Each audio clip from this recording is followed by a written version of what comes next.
Grid కింద కదా అనుసంధానం.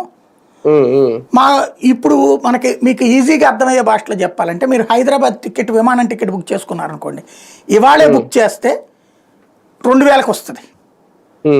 అదే ఆ రోజు పొద్దున బుక్ చేస్తే 7000 అవుతుంది. అవును అవును. అట్లాగా ఇక్కడ ఛాన్స్ ఉంది మనకి. వచ్చే నెలలో ఈ రోజున మాకింత పవర్ అవసరం ఉంది అని చెప్పేసి మనం ఇప్పుడే కొటేషన్ నెల ముందు పెట్టామనుకోండి, మీకు 2:30కే వస్తుంది, 2 రూపాయలకే వస్తుంది కరెంటు. ఆన్లైన్ అనమాట ఇదంతా. కానీ వీళ్ళు అట్లా చెయ్యట్లా, ప్రభుత్వానికి చెప్పట్లా, ప్రభుత్వం మానిటరింగ్ లేదు.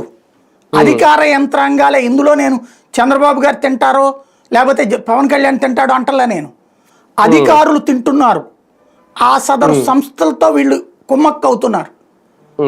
కుమ్మక్కయ్యి అవి రాజకీయ నాయకులకు సంబంధించిన సంస్థలు అవుతాయి, లేదా రాజకీయ నాయకులతో నడుపుతున్నదో లేకపోతే పార్ట్నర్షిప్ ఉంటాయి అనమాట.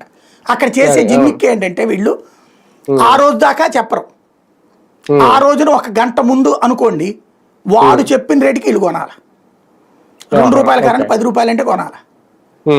అలాగే వాడికి ఇమ్మీడియట్ క్యాష్. ఈ విధమైనటువంటి మోసం జరుగుతోంది ఇప్పుడు డిపార్ట్మెంట్. దాన్ని కంట్రోల్ చేసి, ఒకప్పుడు చంద్రబాబు గారికి ఇట్లాంటి వాటి మీద ఫీడ్బ్యాక్ ఇచ్చే ఇంటెలిజెన్స్ ఉండేది. ఆయా డిపార్ట్మెంట్లో ఉన్నటువంటి మంచి సరైనటువంటి సదుద్దేశంతో పనిచేసే వాళ్ళు బాబు గారి నోటీస్కి